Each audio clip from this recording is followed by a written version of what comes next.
The rich man who lost everything. Everyone in the city knew Daniel Carter. His name was on skyscrapers. His cars cost more than most people's homes. He owned luxury hotels, restaurants, and private offices across the country. When Daniel entered a room, people stood up. When he spoke, everyone listened. And when he looked at poor people, he looked away. Daniel believed money could solve every problem. If someone was struggling, he thought they simply weren't working hard enough. If someone was homeless, he blamed them. If someone was poor, he assumed they had made bad choices. He had forgotten one simple truth. Money can buy comfort, but it cannot buy a good heart. One cold winter evening, Daniel was driving home in his expensive black car. Snow was falling heavily. His driver suddenly slowed down. "Sir, there's someone standing in the road." Daniel looked through the window. An old homeless man was standing beside a young girl. The girl's clothes were thin, her shoes were torn. She was shivering from the cold. Daniel immediately frowned. "Drive around them." The driver hesitated. "Sir, they may need help." Daniel looked at his expensive watch. "I don't have time for this." The car drove past them. The little girl watched the luxury car disappear into the snow. Then she asked her father, "Why didn't that rich man help us?" Her father gave a tired smile. "Maybe he has money, but he doesn't know what it's worth." Daniel heard nothing. He continued toward his mansion. That night, he had no idea that his entire life was about to change. The next morning, Daniel walked into his office expecting another normal day.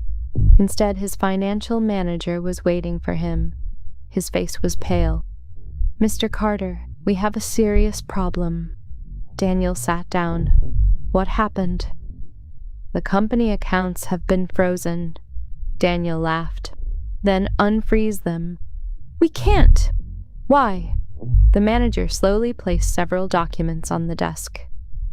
"Your business partners have filed a legal claim." Daniel's smile disappeared.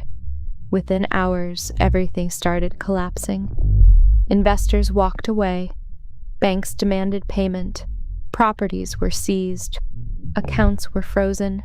And people Daniel had trusted for years suddenly stopped answering his calls. By evening, the man who had once owned everything could barely access his own money. Then came the final blow. His closest business partner had secretly moved millions of dollars out of the company. Daniel had trusted him completely, and now he was gone. Daniel stood alone inside his enormous mansion. For the first time in his life, the house felt empty. He looked around. The expensive paintings, the marble floors, the luxury furniture.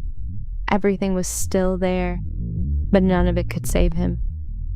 A week later, Daniel lost the mansion. His cars were taken. His company was gone. His friends disappeared. And the people who once called him sir stopped returning his calls. Daniel had become the man he used to judge. Poor, alone, and forgotten. One evening, exhausted and hungry, he walked through the same neighborhood where he had seen the homeless father and daughter. He recognized the little girl immediately. She was sitting outside a small shelter. Daniel stopped. The girl's father looked at him. For a moment, neither man spoke. Then the old man recognized him. "You were in the car." Daniel lowered his eyes. "Yes." The little girl looked at him carefully. "Are you the rich man?"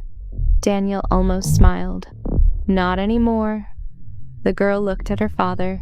Then she walked toward Daniel. She held out half of a small piece of bread. "Here."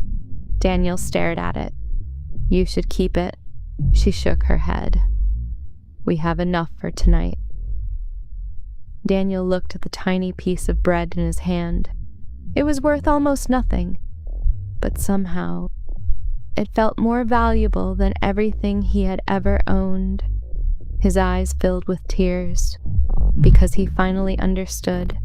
The poorest person he had ignored had more generosity than the